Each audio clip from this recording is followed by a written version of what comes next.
శాతం కానీ ST categorisation కానీ ఈ రోజు ఇచ్చిన సన్నబియ్యం కానీ అనేక అంశాల ప్రజలలో పోయి ఏ విధంగా గెలుపు విషయంలో కష్టపడతామన్న విషయం మీ ద్వారా తెలియజేస్తారు. ఆయన మాకు సోదర సమానులు, నేను ఆయన ఉద్దేశించి మాట్లాడలేదని చెప్పేసి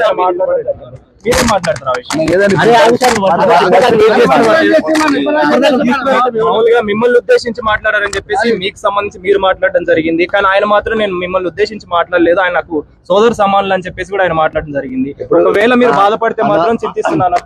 నేను బాధపడితే చింతించాల్సినంత అవసరం ఆయనకు లేదు.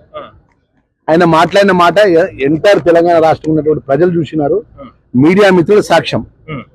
భారతదేశంలో ఇవాళ జ్యుడిషియల్ పరంగా మీడియాలో ఎంత శక్తివంతమైంది, ఆ శక్తివంతమైన మీడియా మిత్రుల యొక్క సమక్షంలో పట్టిన మీడియా సమావేశం సమక్షంలో పట్ల కెమెరాల ముందు మాట్లాడినటువంటి మాటకు ఇక ఆ మాటకు నేను పొరపాట్ల మాట్లాడిన మాట అనాల్సిన పోయి ఇక ఆయన చింతిస్తుంటే నేను బాధపడుతున్నా అంటే ఆయన విజ్ఞత గురి పెడతాను.